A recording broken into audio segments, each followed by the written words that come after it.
Hi everyone. So with the hype of Twitter comes the death of Twitter.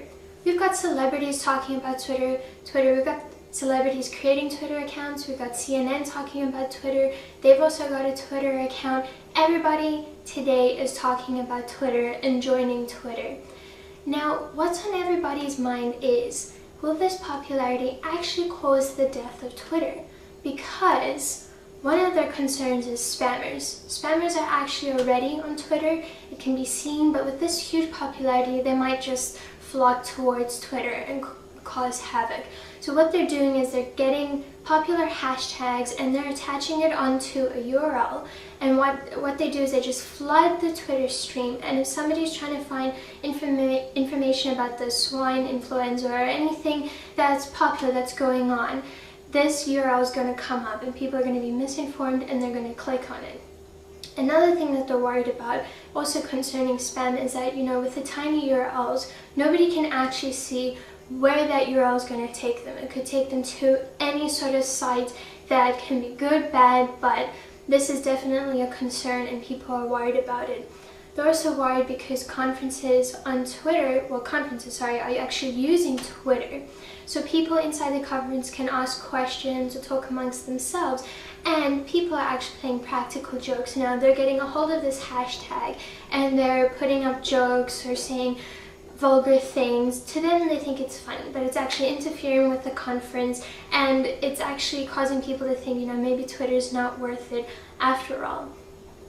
Identity theft. We all know, famous people have gone in there to try and take their names. If you look for Ashton Kutcher on Twitter, it's actually not under his name. He's under something else because a squatter took his name. And I guess he just wasn't interested in, fighting with that person to try and gain their rights. I mean, there are certain terms of service that Twitter has that can help, get your name back for you. But that's another thing. If you go on Twitter or you're a big company and you can't find your name or somebody squatted on it, I mean, that's not a great experience. So you might actually turn away from Twitter and be like, well, I really can't find my name. Can I be bothered with this? Other cons and scams, people are constantly out there trying to get your money, win on deals. So, I mean, Twitter is a perfect place now for scammers to come and just bug people, and with the 10-year-old, again, you can't see where you're going and it can actually steal a lot of information from you. And Trojans and worms, we've already talked about the Stalk Daily one. There was a kid that created a worm that hacked into the Twitter HTML, and he just caused a lot of trouble. He didn't do anything bad, but at the same time, it shows that worms can get in there, and it affected people's Twitter accounts. It sent out tweets that they didn't want or it didn't have anything to do with, and that again can also affect people's Twitter experience and make people question, is this really worth it? And also at the end of the day, is this really just a fad? Sure, it's popular. I mean, MySpace was popular at one point, it still is, but not a lot of companies or people are flocking towards MySpace nowadays, unless it's more geared toward music.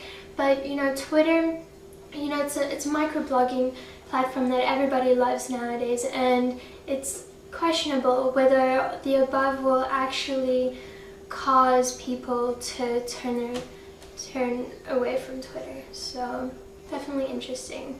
Keep in touch.